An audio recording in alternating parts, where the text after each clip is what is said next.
Yo, what's going on, guys? Mush back at it with another video. We gotta talk about these Steam Awards. I think a lot of people are a little bit upset by them, particularly with a couple of winners, but it's just like, yo, you guys gotta find some of this stuff a little bit comical. Like, these are a popularity contest and people troll voting, so it's like, I don't know if it's people troll voting. I assumed one of them was people troll voting, but yo, we'll talk all about it. So, the 2023 Steam Awards, which I guess have caused a little bit of a kerfluffle. I know most people probably just see this as, yo, it's fan voting.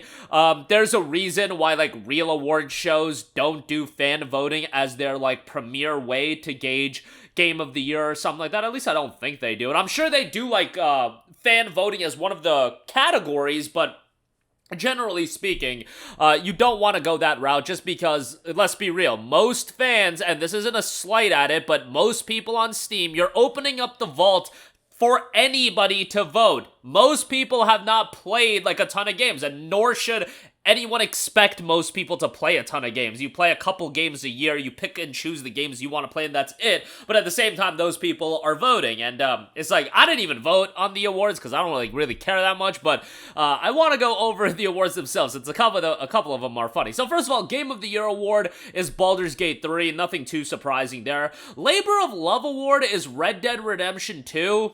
Yeah, don't really understand that one, given that, like, RDR2 is one of my favorite games of all time. I think the game is tremendous. If you want to say Labor of Love for Arthur Morgan being the GOAT and us respecting him every year, like, I get that being a thing, but outside of that, that's a little bit strange. Let's look at the finalists for Labor of Love, actually. What were the other ones? Apex Legends, Dota 2, Rust, and Deep Rock Galactic. So, yeah, there you go with that. Best Game on Steam Deck award, Hogwarts Legacy. Alright. It's great that Hogwarts Legacy can run on the Steam Deck. Like, it's pretty cool. You're playing that sucker on low settings at 30 FPS. There's a lot of other games that are better suited for the Steam Deck and are gonna run a lot better and still offer great experiences. How a game like Hi-Fi Rush isn't in the finalists category? Well, obviously, it's not that popular of a game. You know, Hi-Fi Rush is one of my personal favorites. I get it, that's a little bit of a personal bias, but it ran beautifully on the Steam Deck. Outlast Trials, Hogwarts Legacy, Dredge, Diablo 4, and Brotato are the other nominees for Best on Steam Deck. Better with Friends, Lethal Company. I've been seeing all my boys play Lethal Company, so I'm gonna take it for their word. It seems to be a game everybody loves. Sunken Land, Party Animal, Sons of the Forest, and Warhammer 40k Darktide were the other nominees. Outstanding Visual Style Award, Atomic Heart? Okay, buddy, come on now. Atomic Heart, you serious right now? Atomic Heart, that game sucked. I don't even care if you guys like the visual style. And look, me saying that game sucked might be a little bit of a stretch. Were there worse games this year? Sure. I hated Atomic Heart. I just thought the dialogue in that game was so unbearably bad that it ruined my entire experience playing that game. What I will say is it performed really well on PC. At least in my experience. So, Atomic Heart won that. Cocoon, High on Life, Inward, and Darkest Dungeon 2 were the other nominees. Cocoon is a visual delight, so that's actually cool that that was a finalist. Most Innovative Gameplay Award, Starfield, baby. Okay. Now, Starfield is pretty cool. It's got all these planets to explore, and I like Starfield more than most people. Like, bro, the game's got a mostly negative reception right now on Steam. The dichotomy of the game having a mostly negative reception on Steam and then also being nominated, or excuse me, winning Most Innovative Gameplay is, like, hilarious. That's actually, like, a hilarious, you know, thing to assess. The other nominees were Your Only Move is Hustle, Remnant 2, Contraband Police, and Shadows of Doubt. So, there you go with that. The best game you suck at, Sifu. That's fine. That game did come out in early when? Early 2022? Yeah, early 2022, but it was an Epic Game Store exclusive for a year, so take that for what you will. Street Fighter 6, Lords of the Fallen, Overwatch 2, and EA Sports FC 24 were the other nominees. Best Soundtrack Award, Last of Us Part 1, which, Last of Us in general, great soundtrack. I don't know if it should win Best Soundtrack. Hi-Fi Rush was one of the finalists. Bro, that should have won Best Soundtrack. Like, Hi-Fi Rush's soundtrack is a banger. P5 Tactica on there as well. Pizza Tower, and then Chants of Sonar, which I heard really positive things about Chants of Sonar.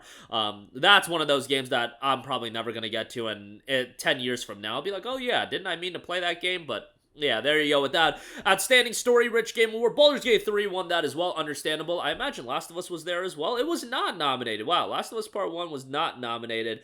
The nominees were Love Is All Around, Resident Evil 4, Jedi Survivor, and Lies of P. So, there you go with that. RE4, like, has a fine story, but best story of the year?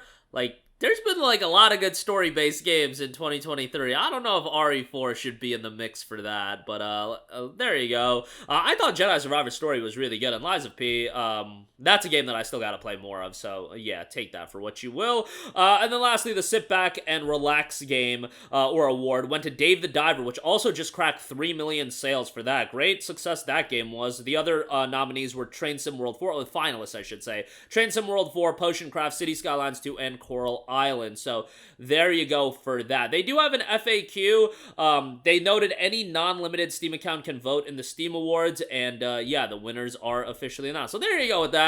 Look, there's gonna be a lot of people, like, hating on it, but it is what it is. It's not a big deal. Like, just take it with a grain of salt. By the way, Game of the Year award, the finalists were Hogwarts Legacy, EA Sports FC 24, Resident Evil 4, Lethal Company, Baldur's Gate 3. RE4 is the one that I would agree with being in the mix. Baldur's Gate 3, as you guys know, I just didn't get into, and, literally, it's gonna be a game I play more of at some point. It's just, like, early 2024, I'm gonna be swamped with big games to play. It's not on my slate of games to play, but maybe, like, this summer, I'll, like, sit down and give Baldur's Gate 3 another shot, because, you know, given the reception that it's gotten, I really do need to give that game another shot. Larian Studios also tweeted out, after more than 40 million votes, we're delighted that Baldur's Gate 3 has won Game of the Year and Outstanding Story-Rich Game in this year's Steam Awards. Thank you all for supporting Baldur's Gate 3. Baldur's Gate 3 just cleaned up as far as Game of the Year, and, like, this was, like, the most obvious year for a Game of the Year winner across the board, across, like, every outlet. It was, like, so painfully obvious to me that Baldur's Gate 3 was gonna win, and deservedly so. Like, even taking away, obviously, like, just seeing how people feel about this game, at some point, I gotta be like, okay, my opinion of Baldur's Gate 3 is not the objective opinion, and my opinion is based on me barely scratching the surface of the game. So, like, and that's why I constantly say I'm gonna go back to it at some point, but you just see the reception of this game. Larian Studios is a studio that doesn't get the love that a lot of other premier publishers do.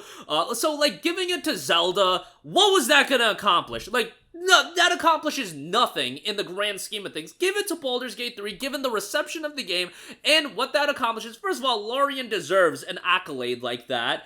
Baldur's Gate 3 is a multi-platform game, so you're not gonna have people spewing hate at each other, especially when you're talking about the Game Awards. Could you imagine if, like, Spider-Man 2 won Game of the Year? Bro, it would have been a clown show on social media. A hilarious clown show that I would have found entertaining, but an absolute clown show. And Spider-Man 2 doesn't deserve Game of the Year, but I digress on that. Or, like, even if Zelda won, I think people would have pushed back on that. And you guys know my feelings on Nintendo games. They're just not for me, and sometimes I'm just like, you know, it is what it is. Like, yo, people like the games, and more power to you, but sometimes I'm just like, yo, these games just get 10s across the board from everywhere, and I just don't agree with it a lot of the times. But I know that'll get me some hate from a lot of people, but that'll do it for me. Again, wanted to go over the Steam Awards. They're kind of nonsense. Bro, like, Starfield, most innovative gameplay.